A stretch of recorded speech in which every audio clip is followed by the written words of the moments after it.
Hi everyone, welcome back again to my YouTube channel. So in today's tutorial, I'm going to be learning how to cut and sew this simple scallop cape.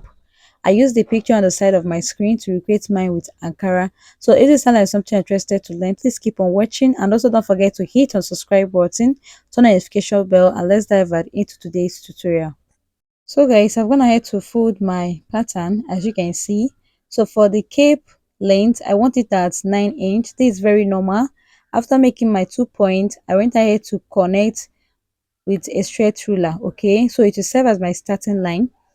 The next thing you want to do is to divide your shoulder circumference by 2 plus half an inch stitching allowance. Go ahead and mark, come down by your armhole depth. Mine is 7.5. Okay, and also mark your half of shoulder circumference there. Go ahead and make a straight line this way and also connect to the other side just like this. Once I'm through with that, I also extend this line to my center front. I'm going to label as chest line and label here as the shoulder line. Okay, so now I'm going to mark 3 inch for my neck width and I'll come down by 1 inch for shoulder slope. All right, I'll also come down again by 3 inch for my neck depth. This is for the front piece. I'll go ahead and connect my round neckline this way.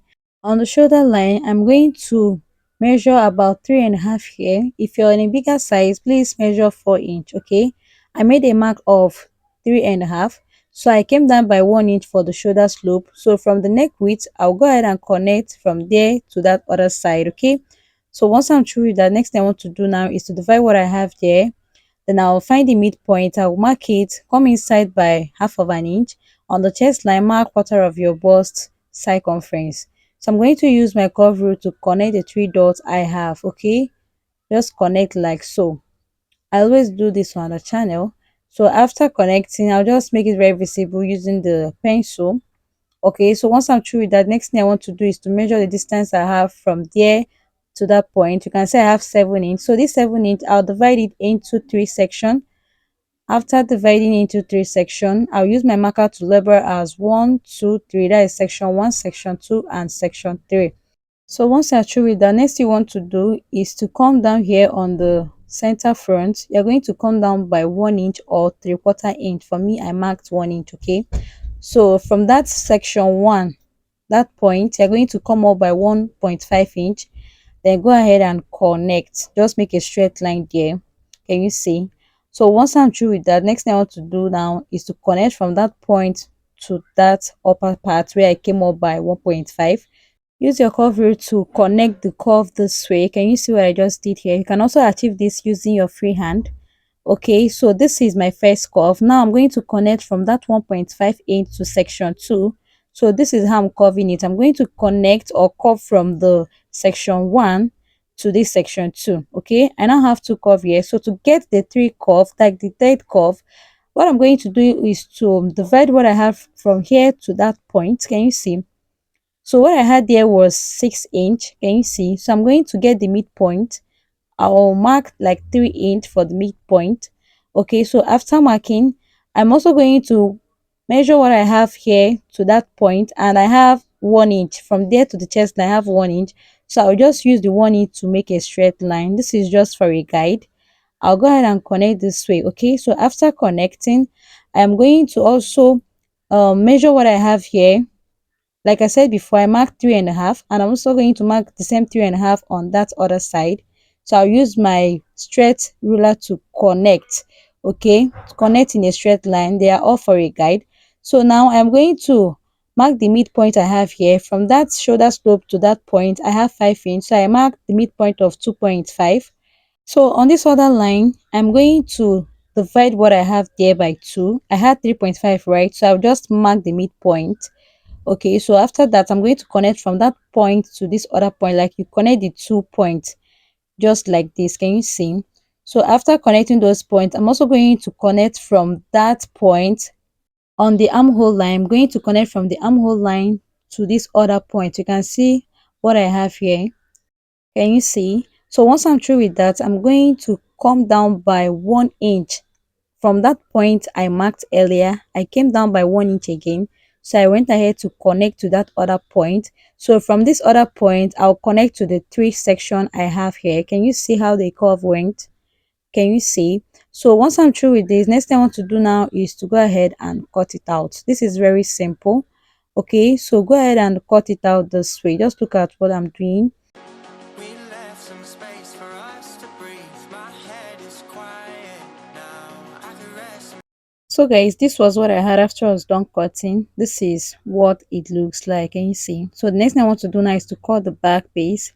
So I'm going to mark the 1 inch for zip allowance for the back piece, and I'm going to place the front piece on it like this. So after placing, I am going to go ahead now to cut it out. Okay, so after cutting to the shoulder, I am going to come down by 1.5 inch. This is for the neck depth of the back piece. Okay, go ahead and connect your round neckline just this way. After connecting, every other thing are basically the same. Okay, just go ahead and trim it out like you trim the neckline.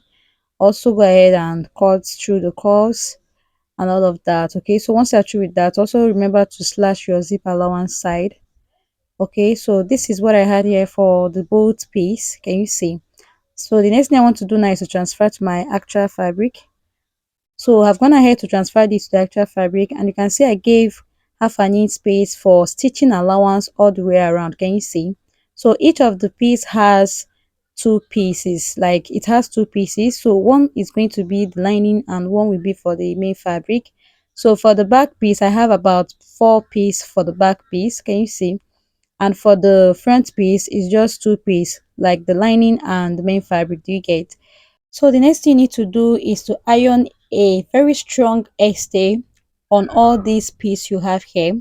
I should have done this, but because we don't have light at the moment, you can see I'm not filming with ring light. So iron your peplum gum stay, like iron your peplum gum stay on all the pieces you have before sewing. Okay, so this is just for a tutorial sake. I'm not making this cape for anyone. I just want to give you guys a little tutorial on how you can actually active the cape. Okay, so I place the right side facing each other, both the front and back piece. So you're going to sew with half inch. Okay, so from the bottom, go ahead and come up by either 2.5 inch or 2 inch. Stop your stitch at that point. Okay, so I'm going to also repeat the same thing on this other side. I came up by 2.5 inch, and I'll use half an inch to sew from the shoulder to that point. Okay, do the same thing for the other one. So I've gone ahead to sew it, guys. After so you can see what I had. I also repeated the same thing on the lining as well. Okay, so this is it. I've gone ahead to turn the right side facing each other. This is the lining. I did the same thing on the lining as well. Okay, so you're going to place the both piece right sides facing each other. Okay, go ahead and pin the cuff area. Okay, you're going to ensure you pin everything before sewing, and make sure the both seam aligns very properly on the shoulder line, and on the bottom there, make sure the both seam aligns very properly. Okay, so you can see what I'm doing here.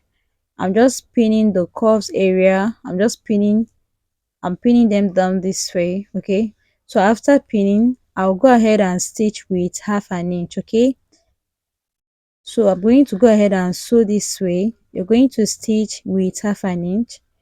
You're going to continue doing that. Okay, you continue doing that until you get to the other end. All right, so guys, I've gone ahead to stitch, and after that I will also notch. After notching, I will trim the excess. Okay, so I'll just go ahead and notch. After notching, I will go ahead and trim the excess just like this. Okay, you just trim the little seam you have there. So once I'm through with that, I'm going to turn it outside right. So I've gone ahead to turn it outside right. You can see what I have here after I was done. So this is the back piece. You're going to attach zipper to it later. So for the neckline, I think this neckline was attached to the dress. Okay, to the dress neckline. So after cutting your half length, you must have joined the both shoulder for the back and front. After that, go ahead and attach this neckline to your half length neckline from the zip allowance side. Go ahead and attach, then go ahead and stitch like you make a 12 stitch. After that, you can use bias to pipe the neckline once you are done. Okay, so guys, you have come to the end of today's tutorial. Thank you so much for watching. I'll see you guys in my next one. Please don't forget to hit on the subscribe button, turn on notification bell so you'll be notified anytime I upload new video. Okay, let me repeat what I just said on how you can actually achieve this dress. Okay, now you have sewed your cape and all of that. Okay, so go ahead and join your half length. You can see this blouse, this gown has a half length. Okay, so go ahead and join your half length. After joining the both shoulder for the back and front piece, go ahead and attach it to the neckline. Like, attach your cape to the neckline of your half length, stitch on it, or you can, after stitching go ahead and pipe with your bias, or you can cut out the facing for it, whichever that works for you. Okay, so I believe you understood everything I just explained here. In case you don't understand maybe some parts, you can ask me any question in the comment section. I will be waiting. Thank you so much for watching. I'll see my next one. Bye.